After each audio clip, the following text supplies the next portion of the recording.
வீட்டுக்கு வந்தாரு, பேசினாரு. நைட்டு ஏசு மேடம் கூட வந்தாங்க. அவங்க அவங்க வாழ்த்து கொடுக்குறேன்னு சொல்லியிருக்காங்க. இது போதாது. உண்மையிலேயே தன்னிட்ட வேலை பார்க்கக்கூடிய அந்த தொழிலாளர்களை பாதுகாக்கக்கூடிய நிறுவனம் என்ன பண்ணிருக்கணும்?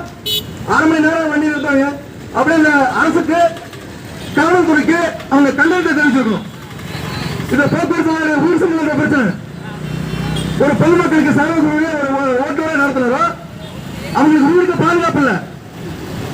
ஏற்கனவே 2020ஆம் ஆண்டு தொற்று நோய் ஒழிப்பு சட்டம் அது என்ன சொல்லுதுன்னா, மருத்துவ பணியாளர்களோ மருத்துவ ஊழியர்களோ மருத்துவரையோ தகாத வாரத்தில் பேசினாக்கா அவங்களுக்கு வந்து பாத்தீங்கன்னா 3 லட்சம் ரூபாய் அபராதமா 5 ஆண்டு சிறையும் இருக்குது. அதே கொடூரமா தாக்குனாங்கன்னா 5 லட்சம் ரூபாய் அபராதம், 7 ஆண்டு சிறை தண்டனை இருக்கு. இதுதான் நாங்க பலமுறை சொல்லியிருக்கோம். ஏற்கனவே தனியார் அரசு பண்ணான்னு சொல்லிட்டு ஒரு 10 வருஷத்துக்கு முன்னாடி இதுல திண்டுக்கல் பக்கத்துல கல்லெடுத்து அடிச்சு ஆன் ஸ்பாட்லயே அந்த டிரைவர் உயிரை விட்டாரு. நாங்க அன்னைக்கே அந்த கமெண்ட் வச்சோம்.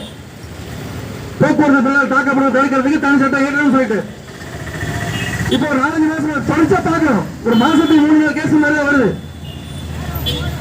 இதுதான் அந்த அரசுக்கு கோரிக்கை வைக்கிறோம். தாங்கிட்ட வேலை பார்க்கக்கூடிய ஒரு ஊழியரை பாதுகாக்கிறதுக்கு திறமையற்ற அரசா இந்த அரசுக்கு சுட்டி காட்டுறோம். போலீஸுடைய கைகள் கட்டுப்படும். அதாவது சென்னையில் வந்து துப்புரப்பணியாளர் ஒரு ஜனநாயக ரீதியான ஒரு போராட்டம் நடத்துறாங்க. பொதுமக்களுக்கு யாருக்கு இடையூறு கிடையாது, யாரும் பாதிக்கப்படல, டிராபிக் ஆச்சா எதுவுமே இல்லை.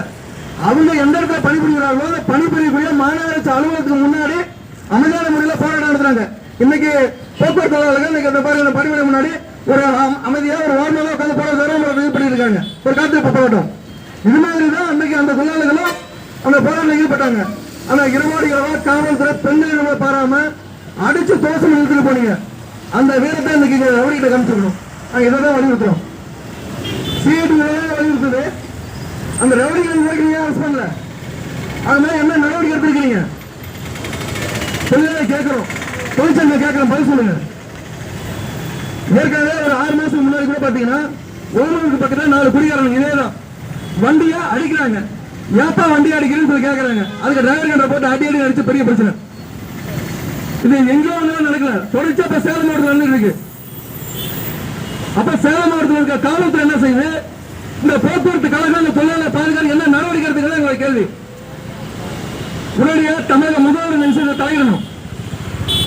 இதுல வேற அரசியல் சாயம் பூசினாலும் சில பேச்சுகள் அடிப்படுது. அது எங்களுக்கு முன்னே தெரியல. தெரிஞ்ச அதிகாரம் பகிரங்கமா பேசுறவங்களுக்கு ஒளிமுறைலாம் கிடையாது. எந்த அரசியல் தலைவராக இருந்தாலும் சரி, போக்குவரத்து பொதுமக்களுக்கு சேவை பண்ணி கொடுக்குறது. அந்த பஸ்ல ஏறி அடிக்கக்கூடிய அந்த காட்சியை பாருங்க, நெஞ்செல்லாம் பதறுது. இந்த அரசு தொழிலாளர் பக்கம் நிக்கணும், ரவுடிகள் பக்கம் நிக்க கூடாதுன்னு கேட்டுக்கிறோம்.